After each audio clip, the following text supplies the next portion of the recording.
Hi అండి. అందరికీ నమస్కారం. Welcome back to my channel. ఈ వీడియోలో ఏపీ ప్రభుత్వ పెన్షనర్లకు కమ్యూటేషన్ రికవరీపై మరొక ముందడుగు వివరాలు సేకరించే పనిలో ట్రెజరీ అండ్ అకౌంట్ శాఖ అండి. సో, ఈ పెన్షనర్లందరికీ కూడా శుభవార్త. వీరందరికీ కూడాను. సో, మరి పూర్తి వివరాలేంటో వీడియోలో తెలుసుకుందాం. వీడియోని ఎక్కడే గాని స్కిప్ చేయకుండా ఎండ్ వరకు చూడండి. అప్పుడే ఇన్ఫర్మేషన్ పూర్తిగా అర్థమవుతుంది. వీడియో చూస్తున్న ప్రతి ఒక్కరు వీడియోకి లైక్ చేయండి ఫ్రెండ్స్. ఈ వీడియోని తోటి పెన్షనర్ మిత్రులతో అయితే షేర్ చేయండి. కొత్తగా మన ఛానల్ చూస్తున్నవారు సబ్స్క్రైబ్ చేసుకోకుంటే వెంటనే మన ఛానల్ అయితే సబ్స్క్రైబ్ చేసుకోండి. దీని ద్వారా నేను చేసే లేటెస్ట్ వీడియోస్ అన్నీ మీ వరకు రీచ్ అవుతాయి. ఇక ఆలస్యం చేయకుండా వివరాల్లోకి తెలిపోదాము. AP పెన్షనర్ల commutation రికవరీపై ముందడుగండి. పెన్షనర్లకు శుభవార్త. ఆంధ్రప్రదేశ్ రాష్ట్రంలో పెన్షనర్ల కమ్యూటేషన్ రికవరీకి సంబంధించి కొత్త మార్గదర్శకాలు అమల్లోకి రావటం పెన్షనర్లకి శుభవార్త. కమ్యూటేషన్ రికవరీ నిలిపివేత గురించి కోర్టులో పెన్షనర్లు దాఖలు చేసిన పలు కేసుల నేపథ్యంలో ఇప్పుడు ఈ రాయితీని అన్ని అర్హత ఉన్న పెన్షనర్లకు సమానంగా అందించేందుకు ప్రభుత్వం ప్రయత్నాలు చేస్తుంది. సో ఫ్రెండ్స్, మనము ఏదైతే ఇది ముందు గత వీడియోలో చెప్పుకున్నట్టుగా తెలంగాణ రాష్ట్ర పెన్షనర్లకు ఎవరికైతే అర్హత ఉంటుందో వారందరికీ కూడా అమలు చేస్తున్నట్టు హైకోర్టు తీర్పిచ్చింది. అలాగే ఇప్పుడు ఏపీలో కూడా కమ్యూటేషన్ రికవరీ అనేది ఇప్పుడు ఆహ్, ఈ రాయితీని అన్ని అర్హత ఉన్న పెన్షనర్లకు అంటే అందరికీ అండి.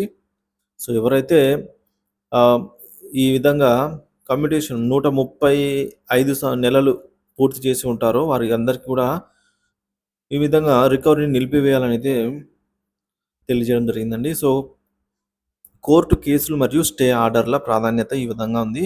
గత 2 నెలలుగా కొందరు పెన్షనర్లు కమ్యూటేషన్ రికవరీ నిలుపుదల కోసం కోర్టులో స్టే ఆర్డర్‌లు తెచ్చుకున్నారు. స్టే ఆర్డర్‌లు ఎవరైతే తెచ్చుకున్నారో వారికి మాత్రమే ఈ రికవరీ నిలిపివేయడం జరిగింది.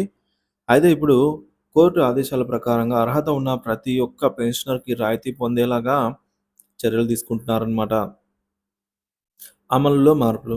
ఎవరైతే 135 నెలలు పూర్తి చేసుకుంటారో పెన్షనర్లు కమ్యూటేషన్ రికవరీని, సో, ఇక మీదట వారిపై రికవరీ చేయకూడదని చెప్పి నిర్ణయం అయితే తీసుకోవడం జరిగింది. అర్హత కలిగిన పెన్షనర్ల సంఖ్యను త్వరితగతిన నిర్ధారించాల్సిగా ఉంది. సో, ఎవరైతే 135 నెలలు ఆ పైన కమ్యూటేషన్ రికవరీ పూర్తి చేసుకుంటారో వాళ్ళందరినీ ఫైండ్ ఔట్ చేసే పనిలో అయితే రాష్ట్ర ఖజానా శాఖ అన్ని జిల్లాల సబ్ ట్రెజరీ అధికారులకు ఈ పని చేయండి అని చెప్పేసి ఆదేశాలు పంపింది. ఇక రాష్ట్ర డైరెక్టరేట్ ఆఫ్ ట్రెజరీస్ అండ్ ఆధ్వర్యంలో సంబంధించిన సమాచారం సేకరించి ప్రభుత్వానికి నివేదిక ఇవ్వడం కొనసాగుతుంది. ఖజానా శాఖ అధికారుల పనితీరండి.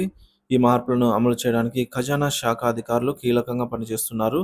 అర్హత పొందిన పెన్షనర్ల జాబితా సిద్ధం చేయడము, మంత్లీ రికవరీలను సేకరించే వంటి పనులలో సబ్ ట్రెజరీ అధికారులు బిజీగా ఉన్నారు. ఈ ప్రక్రియ పూర్తయిన తర్వాత అర్హత గల పెన్షనర్లకు సమగ్ర విధానం అందుబాటులోకి అయితే రానుంది. సో, దీనివల్ల పెన్షనర్లకు ఏంటి లాభం అనేది చూసినట్లయితే రికవరీ నిలిపివేత వల్ల ఆర్థిక భారం తగ్గుతుంది. అంటే వారి పూర్తి పెన్షన్ వారికి జమ చేయడం జరుగుతుందండి. సో, రికవరీ అంటే మనము గరిష్టంగా 40% సీవీపీ పెడతామండి. సో, అందులో వారి అవసరాలకు తగ్గట్టుగా కొందరు 30% కమ్యూటేషన్ రికవరీ చేసుకుంటారు.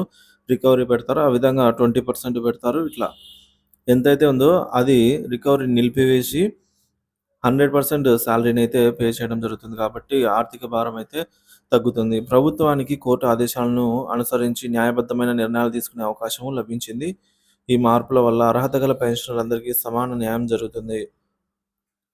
సో, ఒకరికి ఎవరైతే కోర్టుకెళ్లారో వాళ్ళకి మాత్రమే గాకుండా అర్హత గల ప్రతి ఒక్క పెన్షనర్ గూడా సమన్యాయం పొందగలుగుతారు. ఇక ప్రతిపాదన మార్గదర్శకాలండి. రిపోర్టింగ్ సమయం పెంపు. అన్ని జిల్లాల అధికారులకు తమ నివేదికను తప్పనిసరిగా సమర్పించాలని తగిన సూచనలైతే అందాయి. సాంకేతిక విభాగానికి దృఢమైన మద్దతు. పెన్షనర్ల వివరాలను సక్రమంగా విశ్లేషించడానికి డిజిటల్ టూల్స్ అయితే వీరు వినియోగించనున్నారు. మున్ముందు చర్యలండి. పెన్షనర్ల సమస్యలపై ప్రత్యేక సమీక్ష సమావేశాలు ఏర్పాటు చేస్తారు. పెన్షన్ల వైద్య సేవలు, ఇతర సంక్షేమ కార్యక్రమాలు కూడా ప్రభుత్వం దృష్టికి సాధించనుంది. సో, మొత్తానికి ఆంధ్రప్రదేశ్ రాష్ట్ర ప్రభుత్వం పెన్షనర్ల ఆర్థిక సమస్యలు పరిష్కరించేందుకు కమ్యూటేషన్ రికవరీపై అయితే శ్రద్ధ చూపుతుంది. ఇదొక గుడ్ న్యూస్ అని చెప్పవచ్చండి. అర్హత గల ప్రతి పెన్షనర్‌కు ఈ రాయితీ అందిస్తామని ప్రభుత్వం హామీ ఇచ్చింది. తాజా మార్పుల వల్ల పెన్షనర్లు ఆర్థికంగా కొంత ఉపశమనం అయితే పొందవచ్చు అనైతే అభిప్రాయం. సో, దీనిపై మీ అభిప్రాయాన్ని కామెంట్ ద్వారా తెలియజేయండి. ఈ వీడియోనైతే ఇతర పెన్షనర్ మిత్రులతో షేర్ చేయండి. సో ఇది ఫ్రెండ్స్ మొత్తానికైతే ట్రెజరీ శాఖ ఎవరైతే అర్హత గల పెన్షనర్లు ఉంటారో వాళ్ళందరినీ కూడా బయటికి తీసి అంటే వాళ్ళ జాబితాను సేకరించే పనిలో అయితే ఉందన్నమాట. సో, మంత్లీ రికవరీలను వివరాలను సేకరించడం వంటి పనులలో సబ్ ట్రెజరీ అధికారులు బిజీగా ఉన్నారు. సో, ఈ ప్రక్రియ పూర్తయిన తర్వాత సమగ్ర విధానం పెన్షనర్లకు అందుబాటులోకి అయితే రానుంది friends. Thank you for watching this video.